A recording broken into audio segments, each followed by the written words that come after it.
शुरुआत करते हैं दोस्तों आज के न्यूज़पेपर की हम एडिटोरियल वाले हिस्से के साथ में। पहला एडिटोरियल जो यहाँ पर हम डिस्कस करने वाले हैं वो अमेरिका और एशिया के रिलेशनशिप को बताता है। किस प्रकार से एशिया में अमेरिका अपनी मौजूदगी को बढ़ाना चाहता है, कैसे करके वो ज़्यादा से ज़्यादा कंट्रीज़ के साथ में अपने रिलेशनशिप को बढ़ाना चाहता है।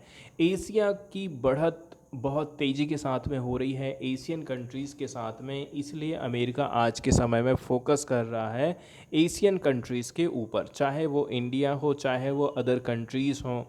जैसे कि गल्फ़ कंट्रीज़ में आपस में समझौता कराने वाली बात हो, चाहे वो अब्राहम एकॉर्ड हो, तो कुछ ना कुछ किसी न किसी प्रकार से अमेरिका चाहता है कि हमारी जो बढ़त है, ताकि हम इस मामले में ट्रेड अच्छा कर सकें, ज़्यादा से ज़्यादा दुनिया में फिर से हम दबदबा बना के रख सकें। Mister Biden's approach toward West Asia. Mister Biden की क्या अप्रोच है वेस्ट एशिया में।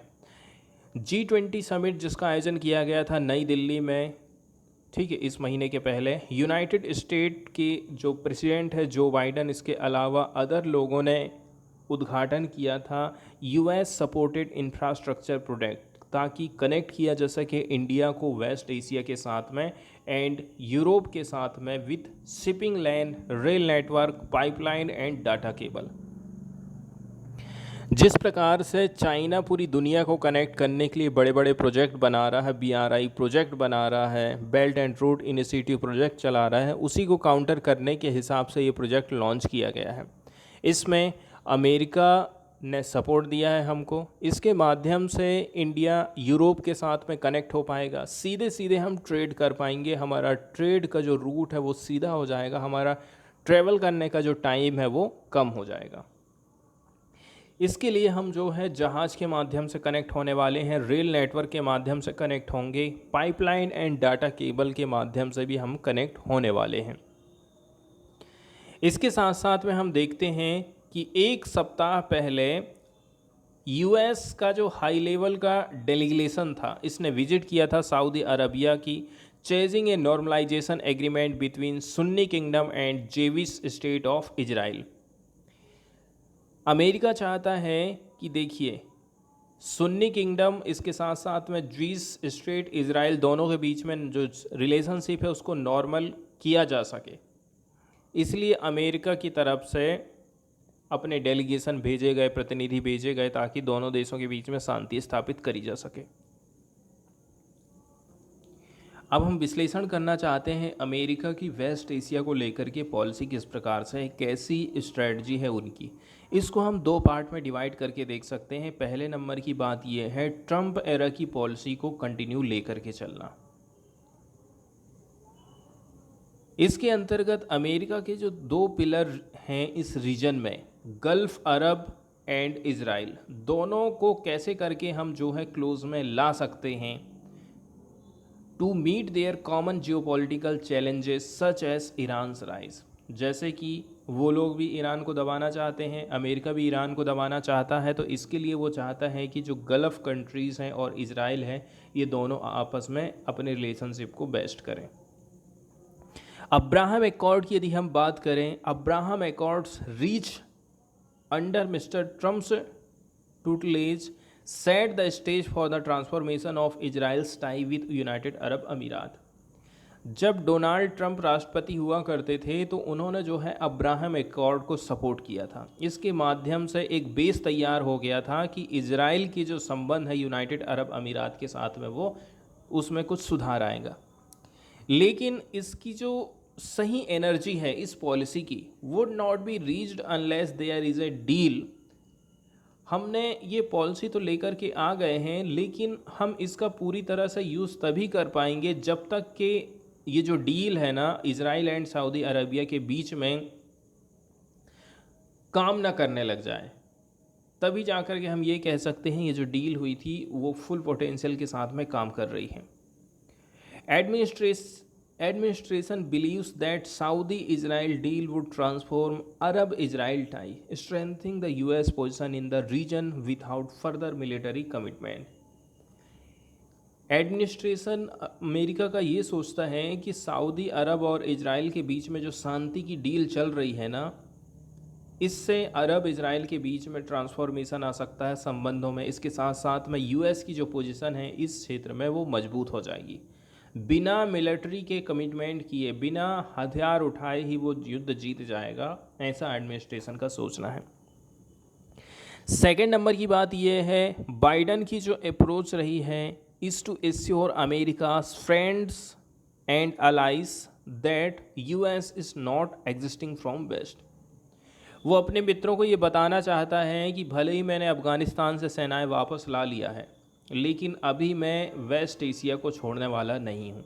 2012 में leader of India, Israel and US and UAE उन्होंने आयोजित किया था एक वर्चुअल समिट, जिसको हम I2U2 मिनिस्ट्रियल के रूप में जानते हैं। अब I2U2 जो लाया गया था, इसके अंतर्गत ये आइडिया था कि हम एक नया प्लेटफार्म बनाएंगे that could expedite economic integration, जो कि इकोनॉमिक इंटीग्रेशन में तेज़ी ला सके। एक्सपीडाइट का मतलब होता है तेज़ी लाना, बढ़ावा देना। तो जो आर्थिक संबंध हैं, ट्रेड हैं, वो उसको हम इंटीग्रेट कर सकें, एक रूपता ला सकें, इसके लिए एक मंच तैयार किया गया था I2U2 मिलीलैटरल के माध्यम से। इसके माध्यम से जो इकोनॉमिक इंटीग्रेशन किया जाएगा वेस्ट एशिया का, साउथ एशिया का, एंड ऑफर किया जाएगा economic and technological solution to the problem faced by Global South. Global South जो प्रॉब्लम को फेस कर रहा है उसके लिए टेक्नोलॉजिकल सॉल्यूशन इस I2U2 के माध्यम से लाया जाएगा। इंडिया की जो प्रेजेंस रही है अब्राहम एकॉर्ड के ग्रुप में was seen as a legitimate recognition of India's presence in the region। आप उस ग्रुप के सदस्य हैं, इसका मतलब ये है इस रीजन में आप अपनी प्रेजेंस को कंटिन्यू रखे हैं। India middle east Europe corridor की बात करें, हाल फिलहाल में G20 की जब मीटिंग हुई थी तो यहाँ पर एक नया कॉरिडोर स्थापित करने की बात करी गई है। ये जो कॉरिडोर है इसको आप इस मैप के माध्यम से समझ सकते हैं। एग्जाम्पल के तौर पर अभी जो सीधा सीधा रास्ता हम खोज के निकाले हैं वो इंडिया से चालू होगा, इसके बाद कहाँ जाएगा, यूनाइटेड अरब अमीरात जाएगा, फिर यहाँ से अभी ये जो शुरू का हिस्सा आप देख रहे हैं ना, ये हिस्सा आप देख रहे हैं ये जहाज़ के माध्यम से, जहाज़ के माध्यम से हम यूनाइटेड अरब अमीरात जा रहे हैं। इसके बाद फिर यहाँ से रेल की पटरी बिछाई जाएंगी, मतलब ग्रीन हिस्सा सऊदी अरबिया का है। पूरा जो माल है अब सऊदी अरबिया से यहाँ से कहाँ जाएगा, जॉर्डन जाएगा, यहाँ भी ट्रेन है, यहाँ भी ट्रेन है, इजराइल तक ट्रेन से शायद जाएगा। फिर है जहाज़ चालू हो गई। तो ये वाला जो हिस्सा है यहाँ से मतलब इजराइल से हम इटली जाएंगे, ठीक है, इजराइल से इटली जाएंगे, इसके बाद हम जाएंगे फ्रांस और फ्रांस के बाद हम जाएंगे जर्मनी। तो ये रास्ता हमने तैयार किया है, ठीक है, इस इकोनॉमिक कॉरिडोर के माध्यम से। तो ये बहुत ही इम्पोर्टेंट है, कौन कौन सी कंट्रीज़ इससे कनेक्ट होने वाली हैं ये काफ़ी इम्पोर्टेंट है। तो India, UAE, Saudi Arabia, Jordan, Israel, Italy, France और जर्मनी, टोटल 3 और 3 6 और 2 8 कंट्रीज़ इसमें पार्टिसिपेट कर रही हैं, आपस में कनेक्ट होने वाली हैं। यहाँ से आप सीधे सीधे ये कहाँ पहुँच गए हैं, सीधे सीधे आप जर्मनी पहुँच गए हैं। तो ये सीधा रास्ता निकाला गया है, इसको हम बोले हैं India Middle East Europe Economic corridor.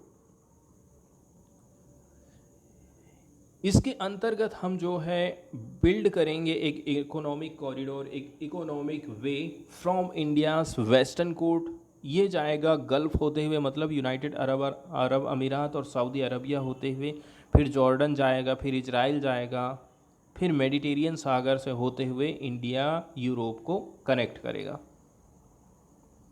यदि ये जो प्रोजेक्ट है वो चालू हो जाता है तो अमेरिका ये आशा करता है कि it could retain its channel of influence in West Asia, control the major shipping line and reassure its allies of its staying capacity. America ये सोचता है कि यदि ये प्रोजेक्ट कहीं सफल हो गया ना तो ये समझ लीजिए कि हमारा जो इन्फ्लुएंस है वेस्ट एशिया में वो बना रहेगा। इसके अलावा जो मेजर शिपिंग लाइन है, रास्ता है, उसको कंट्रोल कर पाएगा एंड वो बता देगा कि भाई अभी जो है मेरी मौजूदगी वेस्ट एशिया में कंटिन्यू है। अब हम बात करते हैं कि अमेरिका आखिर ऐसा कर क्यों रहा है, क्या वो चीन को रोकना चाहता है? The US may not want to exit West Asia, America ना यहाँ से बाहर निकलना ही नहीं चाहता है, but it has deprioritised the region in term of security commitment, लेकिन इसने सिक्योरिटी के मामले में अपना जो कमिटमेंट है ना वो थोड़ा कम कर दिया है। अब ये फोकस कर रहा है कि हम जो है eastern Europe and east Asia की तरफ में ज़्यादा से ज़्यादा अपना ध्यान दें। अब हम ये सोचते हैं कि जो ईस्ट एशिया है यहाँ पर यूएस काफ़ी महत्वपूर्ण हो जाता है।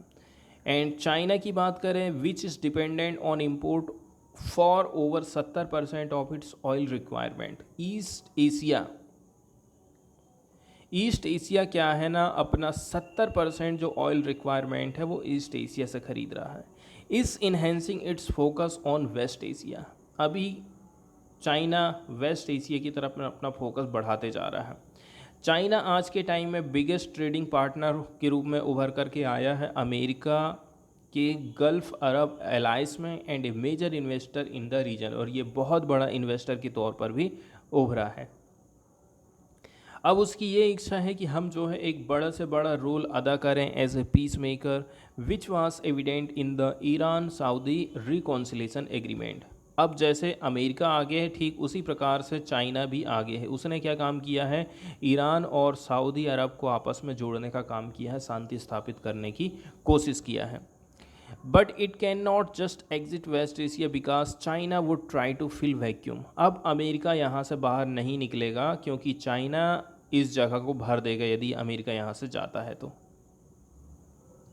अमेरिका कैसे करके इस चैलेंज का आंसर देगा, तो इसके अंतर्गत वो क्या काम करने वाला है, यहाँ के जो एलाइज हैं, जहाँ की जो कंट्रीज़ हैं उनके साथ में अपने जो संबंध है उसको क्लोज करेगा।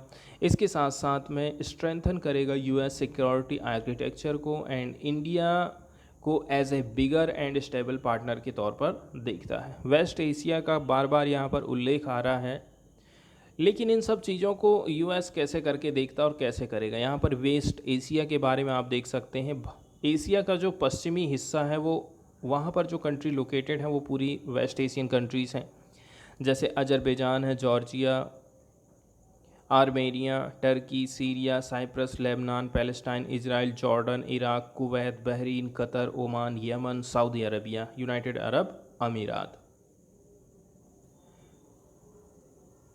Primarily, the Biden plan is dependent on a potential Saudi Israel deal. लेकिन अभी के समय में देखा जाए ना तो यूएस जो पूरा का पूरा निर्भर कर रहा है, उसका सोचना है कि हम जो है सऊदी और इजराइल के बीच में जो शांति संबंध चल रहा है ना उसके ऊपर पूरी तरह से डिपेंड हो गए हैं।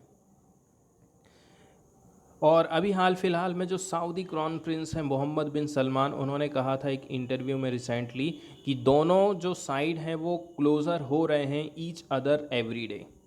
Even if the deal is materialise in the near future there are other challenges. यदि यह डील कंप्लीट भी हो जाती है ना तो फिर भी फ्यूचर में चैलेंजेस रहने वाले हैं। इसके अलावा यूएस यदि इस सेक्टर में डीप्रायोरिटाइजेशन करता है, मतलब अपनी प्राथमिकता को कम करता है इस रीजन में, इसके चलते चलते इसकी जो ग्रिप है ना इसके एलॉयस में वो कम होते जाएगी और यहाँ पर सिक्योरिटी वैक्यूम पैदा होने लग जाएगा।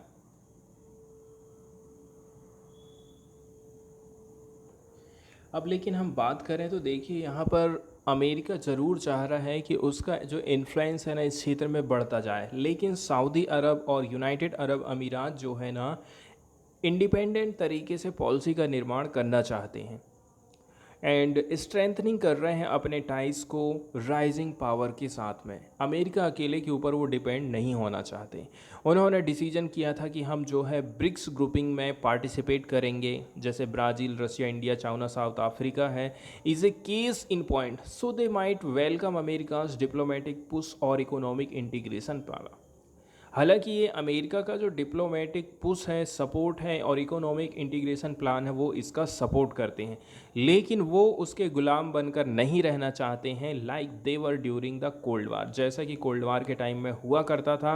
एंड यूनिपोलर वर्ल्ड के टाइम में जो कंडीशन बनी थी तो वो बिल्कुल नहीं चाहते हैं कि यूनिपोलर वर्ल्ड दुनिया रह जाए। आज के समय में सब लोग विकास करें, कोई अकेला महाशक्ति के रूप में ना उभरे, वो लोग ये सोचते हैं। यूएस ईरान को एज ए हॉस्टाइल पावर के तौर पर देखता है। इसके साथ साथ में the rivalry between Iran and Israel, Iran और इज़राइल के बीच में जो है रिलेशन अभी ठीक ठाक नहीं चल रहे हैं, would remain the central geopolitical contradiction of West Asia. सबसे बड़ी वाली दिक्कत बात यही है और इसका फ़ायदा अमेरिका उठाना चाहता है। By reaching peace with Iran, Gulf Arab have made it clear they would not like to get stuck in the Iran Israel rivalry. अब बाकी की जो गल्फ़ कंट्रीज़ हैं वो ना इस झंझट में पड़ना नहीं चाहते हैं, ईरान इज़राइल की राइवलरी में ये लोग पड़ना नहीं चाहते हैं, क्योंकि यदि वो इस कन्फ्लिक्ट में पड़ जाते हैं ना तो उनको खुद नुकसान होने वाला है। Such an outcome would destabilise the region again, derailing America's plan to stay as a benevolent great power. अब हम बात करते हैं कि अमेरिका इंडिया की तरफ क्यों देख रहा है, क्या मिलेगा इंडिया से उसको। तो जाहिर सी बात है, चाइना से भी हम लड़ाई लड़ रहे हैं, अमेरिका भी चाइना से लड़ाई लड़ रहा है, कैसे न कैसे उसको पछाड़ने की कोशिश कर रहा है, तो जाहिर सी बात है हमारा सपोर्ट अमेरिका चाहेगा ही। अमेरिका इंडिया को देखता है कि इतना बड़ा इसका साइज है, इतनी बड़ी इसकी इकोनॉमी है, हिस्टोरिकल एंगेजमेंट रहे हैं। इसके बाद क्या है ना, इंडिया ऑलरेडी से एक चीज़ वहाँ पर तो इसका मेंबरशिप बन ही चुका है।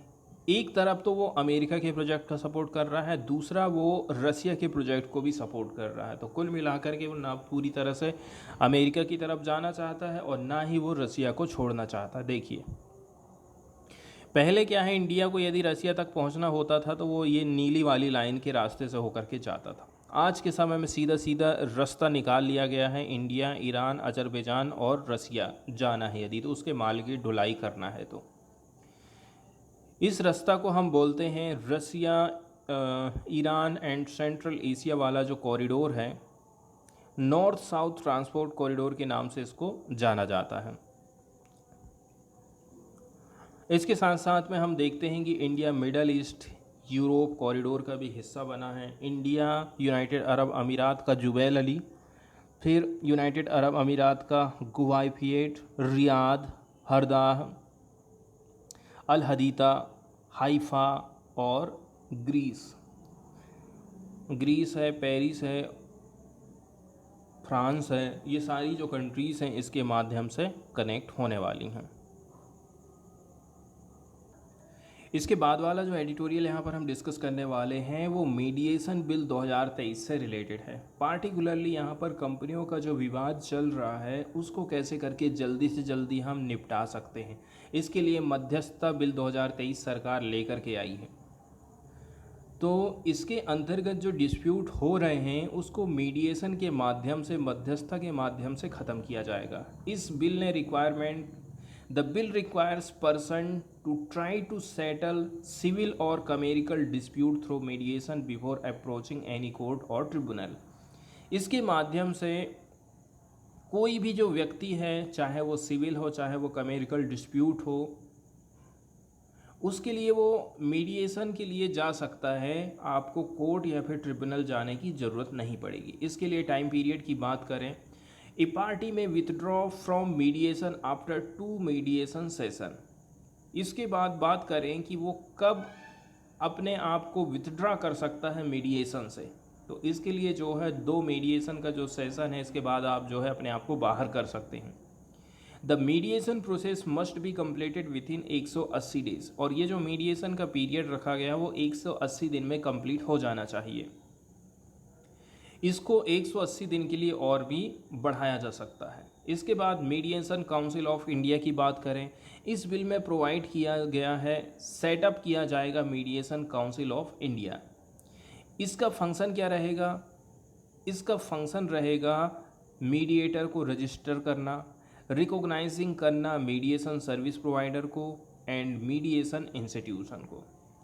गवर्नेंस की बात करें, इस बिल का जो उद्देश्य रखा गया है to govern 2 form of mediation. 2 प्रकार से मीडिएशन हो सकता है, एक वॉलंटरी है और एक मैंडेटरी है। वॉलंटरी का मतलब ये है मानना है तो आप मानिए, नहीं मानना है तो मत मानिए, नहीं तो जाइए कोर्ट और लड़ाई लड़ते रहिए। दूसरा है अनिवार्य।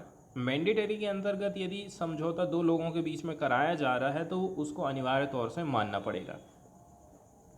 वॉलेंटरी मीडिएशन हम उसको बोलेंगे जहां पर ये जो पार्टीज हैं under a written mediation agreement seek mediation, ये लोग लिखित में मीडिएशन एग्रीमेंट को खोजते हैं या फिर के बारे में ये लोग सोचते हैं। सच एन एग्रीमेंट में either be as part of contract or exit independently. अब ये जो चीज़ है ये पार्ट ऑफ कॉन्ट्रैक्ट माना जा रहा है या फिर एग्जिस्ट इंडिपेंडेंटली बोला जा रहा है, तो ये चीज़ स्वतंत्र तरीके से हो सकती है। लेकिन यदि मैंडेटरी मेडिएशन हो रहा है, इसका मतलब ये है जो दोनों की दोनों पार्टीज़ हैं उनके ऊपर लीगल ऑब्लिगेशन है कि आपको जो है मीडिएट करना ही पड़ेगा कोर्ट जाने के पहले। कौन कौन से एरियाज हैं जिसको इसमें से एक्सक्लूड कर दिया गया है, तो इसमें जो है सीरियस एलिगेशन ऑफ फ्रॉड, आपके ऊपर फ्रॉड का सीरियस एलिगेशन लगाया गया है तो उसकी मध्यस्थता नहीं होगी। क्रिमिनल ऑफेंसेस किए हैं तो उसके लिए आपका ये कोई कानून काम में नहीं आएगा। एनवायरमेंटल से रिलेटेड मैटर है जो कि रिजर्व कर दिए गए हैं नेशनल ग्रीन ट्रिब्यूनल के लिए, उसकी सुनवाई यहाँ नहीं होगी। इसके साथ साथ में कंपटीशन से रिलेटेड मैटर है, टेलीकॉम से रिलेटेड मैटर है, सिक्योरिटी एंड इलेक्ट्रिसिटी लॉ है, लैंड एक्विजिशन है, ये सारी चीज़ों की सुनवाई नहीं है, इनको यहाँ से एक्सक्लूज़न कर दिया गया है। इसके बाद हम सीधे चलते हैं एडिटोरियल वाले हिस्से की तरफ और देखते हैं एडिटोरियल में क्या लिखा है। तो सबसे पहले आप एडीआर के बारे में समझेंगे कि एडीआर आखिर होता क्या है। इसमें alternative dispute resolution word use किया गया है। एडीआर का मतलब ये है हम कुछ ऐसे मैकेनिज़्म नियम कानून लेकर के आए हैं जिसके माध्यम से दो पार्टी के बीच में जो डिस्प्यूट हो गया है उसको हम कैसे करके रिजॉल्व कर सकते हैं, उनके जो डिफरेंसेस हैं उनको सौहार्दपूर्ण तरीके से शांतिपूर्वक तरीके से कैसे करके हम बिठाल के मध्यस्थता करा सकते हैं, उनके झगड़े को हम शांत करा सकते हैं। आपको कोर्ट जाने की ज़रूरत नहीं पड़ेगी। हम देखते हैं कि इंडियन कोर्ट की प्रोसीडिंग में कितना ज़्यादा डिले हो जाता है, टाइम लग जाता है। इसके साथ साथ में आप जो केस लड़ेंगे उसकी कॉस्ट को भी ये बढ़ा देता है। The significance of ADR in India can not be under stated, इसलिए हम कह सकते हैं कि जो एडीआर प्रोसेस है इसको हम अंडर एस्टिमेट नहीं कर सकते, कम हम नहीं आंक सकते।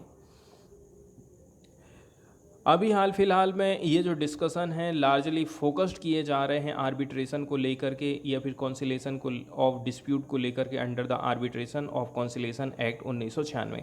अभी तक 1996 का कानून चला करता था। अब लेकिन ये जो मीडिएशन है इस डिस्प्यूट का अभी वो फाइनल होने वाला है। मीडिएशन बिल 2023 की यदि हम बात करें, हाल फिलहाल में मानसून सेशन जो पार्लियामेंट का था बोथ हाउस ने पास कर दिया है मीडिएशन बिल 2023 को। Upon receiving the assent of President of India is refer to as the Mediation Act 2023। जैसे ही इनको अनुमति, इसको सहमति मिलेगी राष्ट्रपति की तरफ से तो ये एक कानून बन जाएगा। Indian legal framework already encourage करता है कोर्ट को कि आप रिफ़र करिए ये दोनों डिस्प्यूटिंग पार्टी को एडीआर प्रोसीजर में।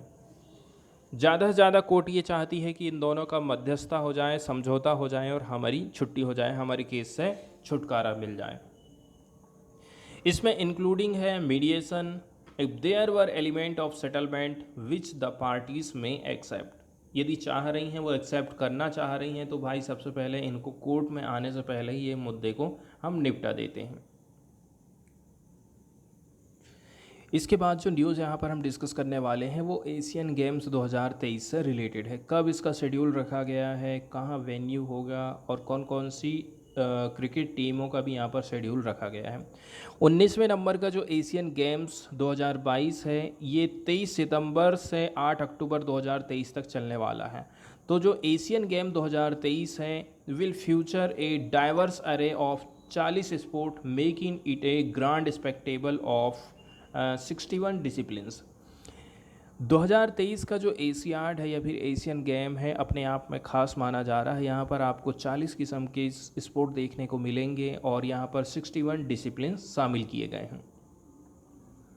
एशियन गेम 2023 कब इसका क्या शेड्यूल है देखते हैं। एशियन गेम 2023 एक प्रकार से ग्रांड स्पोर्टिंग इवेंट माना जाएगा। यहाँ पर आपको कई किस्म के खेल देखने को मिलेंगे। 40 स्पोर्ट होंगे और 61 इसमें डिसिप्लिन्स हैं।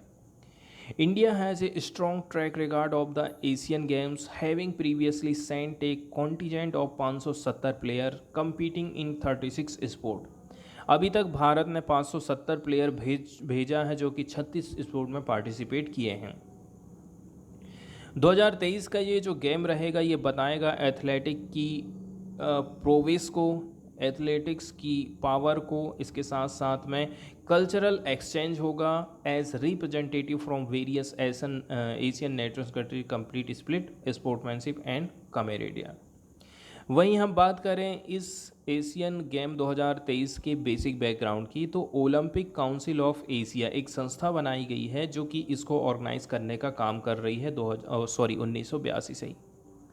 द एशियन गेम इस prominent continental multi sport event है।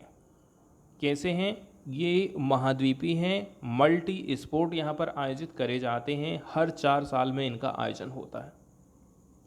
पूरे एशिया के जितने भी कंट्रीज़ हैं, ज़्यादातर कंट्रीज इसमें पार्टिसिपेट करते हैं। तो जो अपकमिंग एशियन गेम 2023 है ये 19वें नंबर का एडिशन है एंड चाइना इसको सिलेक्ट किया गया है कि वो इस गेम को होस्ट करेगा। इस बार का जो वेन्यू रखा गया है, जितने भी मैचेस रहेंगे, चाहे वो मैन हो चाहे वो वुमेन का टूर्नामेंट है, उनका आयोजन किया जाएगा Zhejiang University of Technology Pingfeng cricket field. इसका जो एडिशन है वो 19वें नंबर का है, साल 2023 का है। इसको डेट रखी गई 23 सितंबर से 8 अक्टूबर 2023 और होस्ट कंट्री रहेगी चाइना। वेन्यू है होंगजाओ ओलंपिक स्पोर्ट एक्सपो सेंटर। कितने इवेंट हैं, कितने नंबर ऑफ स्पोर्ट है, number of discipline, main purpose क्या है, इसकी ऑफिशियल वेबसाइट में भी जा कर के आप देख सकते हैं। अब इससे रिलेटेड जो यहाँ पर न्यूज़ आई थी, तो चाइना ने क्या काम किया था, अरुणाचल प्रदेश की जो प्लेयर आई थी ना, उन्होंने चाइना के प्लेयर की एंट्री को रोक दिया है। अब एक जो प्रमुख रीज़न ये हो सकता है कि अरुणाचल प्रदेश को चाइना ने अपने नक्शे में दिखाया है। अब अरुणाचल के प्रदेश के ही स्टूडेंट यदि इंडियन स्टूडेंट के तौर पर आ रहे हैं, ये बात चाइना को पसंद नहीं आ रही है और इसी के चलते चलते उसने क्या काम किया है, अरुणाचल प्रदेश के जो 3 स्टूडेंट थे उनको रिटर्न कर दिया। तो प्रमुख जो मुद्दा यहाँ पर अरुणाचल प्रदेश का डिस्प्यूट है, जिसके चलते चलते चाइना ने इनको एंट्री नहीं दी है। चाइना's treatment of 3 sport person from Arunachal Pradesh who had valid accreditation. उनके पास में वैलिड डॉक्यूमेंट है, इसके बाद भी चाइना क्या काम कर रहा है, इनको खेलने की अनुमति नहीं दे रहा है। तो ब्रॉडकास्टिंग एंड यूथ अफेयर के जो मिनिस्टर हैं, उनका कहना है कि देखिए ये शेड्यूल रखा गया था कि ये लोग ट्रैवल करेंगे Hangzhou for inauguration of the Asian game by Chinese President Xi Jinping on Saturday. अब यहाँ के जो हमारे देश के मिनिस्टर हैं, ये लोग भी जाने वाले थे, लेकिन बाद में इन्होंने अपनी यात्रा को कैंसिल कर दिया है।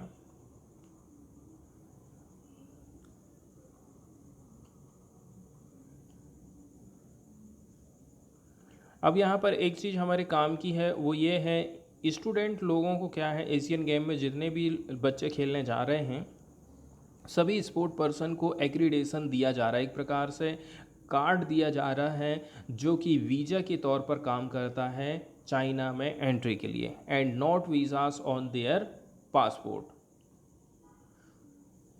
तो बताया जा रहा है कि आपको जो है वीज़ा के तौर पर ये कार्ड काम करेगा। वीज़ा है, इसके बावजूद भी चाइना ने इनको यहाँ पर आने से मना कर दिया है। इसके बाद अगली जो न्यूज़ यहाँ पर हम डिस्कस करने वाले हैं वो इंडिया के चंद्रयान 3 मिशन की लॉन्चिंग से रिलेटेड है। Indian Space Research Organisation ISRO की तरफ से 3रे नंबर का चंद्रयान मिशन भेजा गया था, जिसको हम चंद्रयान 3 बोले हैं, 14 जुलाई 2023 को। इस मिशन में हमने प्रपल्सन मॉड्यूल रखा था, एक लैंडर है और एक रोवर है। 3 चीज़ें मिलाकर के कहाँ पर गई हैं, अंतरिक्ष में चंद्रयान में पहुँची हैं, चंद्रमा में पहुँची हैं। The lander is expected to touch down on the lunar surface on 23 और 24 August 2023। The rover will then begin its mission of exploring the lunar surface. तो 23 या फिर 24 अगस्त 2023 को सॉफ्ट लैंडिंग इंडिया ने कराया था। इसके बाद हमने रोवर को उतारा था और थोड़ा सा चला करके दिखाया है और वहाँ पर अपना झंडा हम गाड़ दिए। इसका वीडियो भी जारी किया गया है। चंद्रयान-3 मिशन के यदि हम बेसिक बैकग्राउंड की बात करें तो चंद्रमा में हमने पहला लूनार मिशन भेजा था चंद्रयान फर्स्ट 2008 में।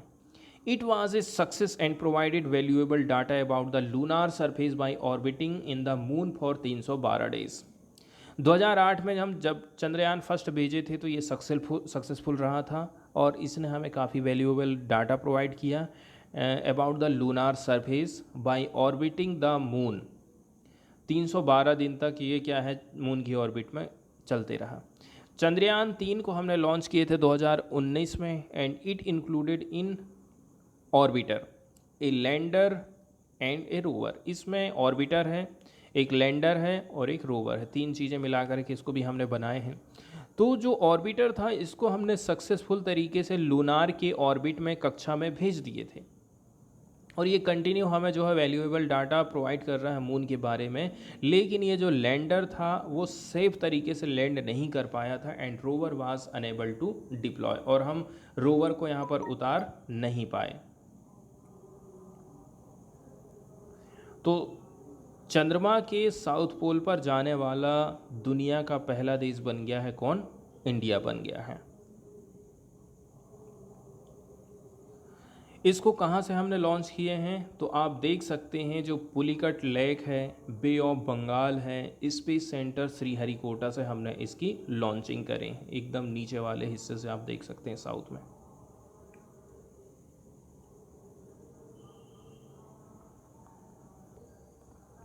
इंडियन स्पेस एजेंसी का कहना है कि हमको विक्रम और प्रज्ञान की तरफ से किसी प्रकार का सिग्नल नहीं मिल रहा है। अब जब तक लाइट थी तब तक तो हमने उसको चलाया, दौड़ाया, एक्सपेरिमेंट किया।